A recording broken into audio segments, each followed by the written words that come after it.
Isku duwihii hore dowladda dhexe u qaabilsanaa gobolka Rift Valley, George Natembeya, ayaa si rasmi ah ugu biiray xisbiga Democratic Action Party of Kenya ee DABK. Sidoo kalena waxaa xisbiga ku biiray qaar ka mid ah siyaasiyiinta ismaamulka Trans Nzoia sida wakiilka haweenka ee dowlad deegaankaasi Janet Nangabo oo horey uga tiirsanayd Jubilee.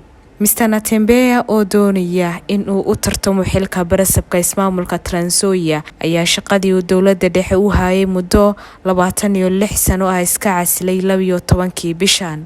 Waxaa mas'uuliyiintan xisbiga DABK ku soo dhaweeyay xubno uu ka mid yahay wasiirka gaashaandhigga ee dalka Eugene Wamalwa. George Natembeya ayaa ku baaqay in laga gudbo siyaasadda ku salaysan kicinta dadweynaha oo lagu tartamo afkaarta dhanka horumarka ah.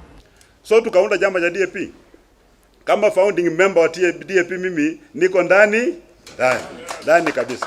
Na hiki chama kitatupeleka mbali.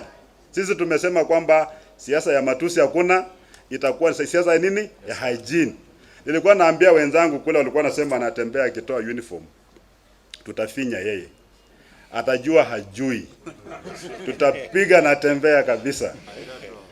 Na nimetoa uniform. Na nimeangalia ile vita wamekuwa wanapigana hata wakati wa by election, wanatumia marungu, wanatumia ile inaitwa nini, mipini ile ya majembe. Ina inaitwa kimini, ndio? Mimi nimepigana na Mungiki, nimepigana na bandits, nimepigana na magaidi hapa Eastleigh nikikuwa deputy county commissioner, nimeenda kule Samburu, nimepigana na watu ambao wanabeba bunduki ile mzito.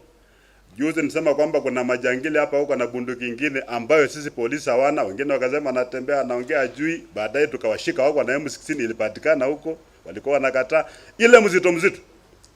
Sasa mtu ambaye amepambana na vitu mzito aina hiyo atatishwa na rungu. So tunasema kwamba tuache tu mambo ya kutisha na watu na kuleta siasa ya vita ya watu kupigana na kumwaga nini damu. Ikuwe ni ideas ile ambayo ita transform maisha ya watu wetu. Ndio tunataka. Ili tujiunge pamoja, tuache mambo ya kupangwa hiyo ovyo hii.